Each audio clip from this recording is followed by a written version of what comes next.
Kasih karunia dan damai sejahtera Allah Bapa kita dan anaknya Tuhan Yesus Kristus menyertai saudara. Amin. Shalom, saudara-saudari yang terkasih di dalam nama Tuhan Yesus Kristus.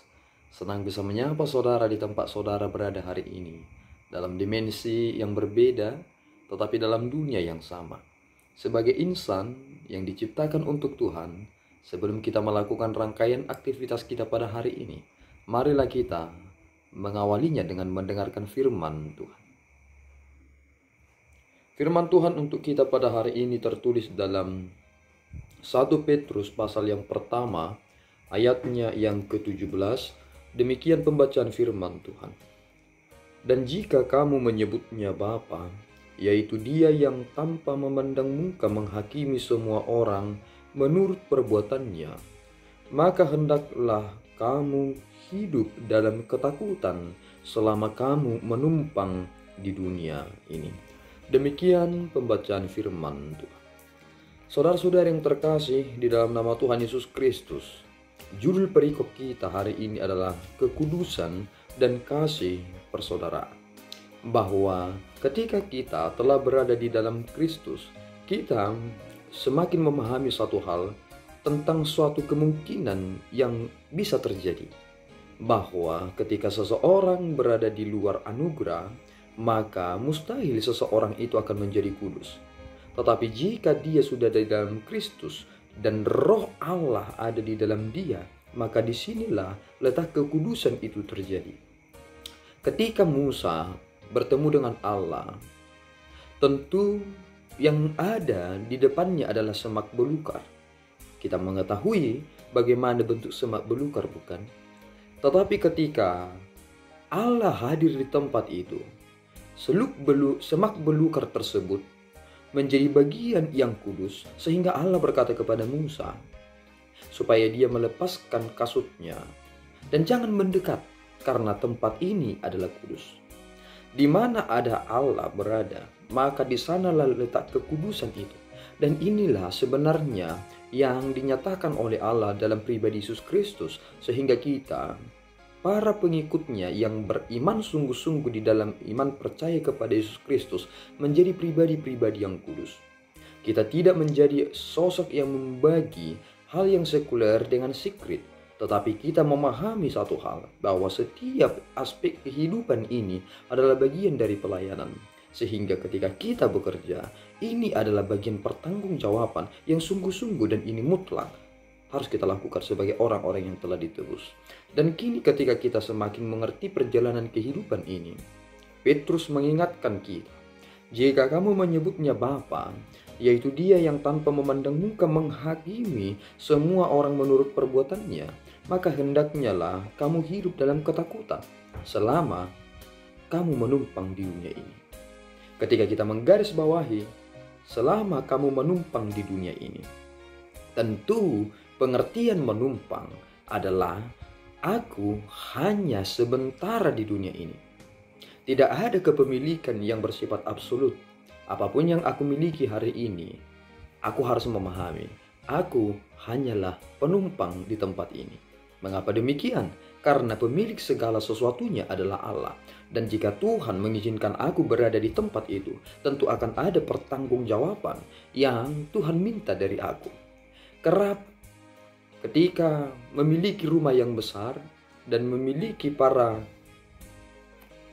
karyawan-karyawan yang banyak atau pembantu di dalam rumah tangga tersebut, kerap pemilik kediaman itu meletakkan banyak sekali CCTV di sudut-sudut rumah, dan dari jarak yang jauh ia dapat memantau bagaimana babysitter tersebut merawat anak-anaknya dengan baik.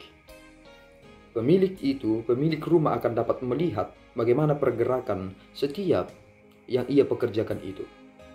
Tentu apa yang ia lakukan di tempat itu akan menuai pertanggungjawaban, karena segala bukti terekam dari apa yang telah disengaja oleh pemilik rumah tersebut untuk dapat dipantau secara langsung. Dan inilah sebenarnya yang harus kita pahami dalam perjalanan ini, bahwa semua yang kita kerjakan akan menuai pertanggungjawaban. Tuhan tidak pernah memandang muka ketika menghakimi. Dalam cara Tuhan memilih sekalipun, Tuhan tidak pernah memandang muka. Samuel pernah salah kaprah ketika akan memilih seorang raja untuk menggantikan Raja Saul. Ia melihat sosok yang begitu elok parasnya. Tetapi Allah berkata tidak.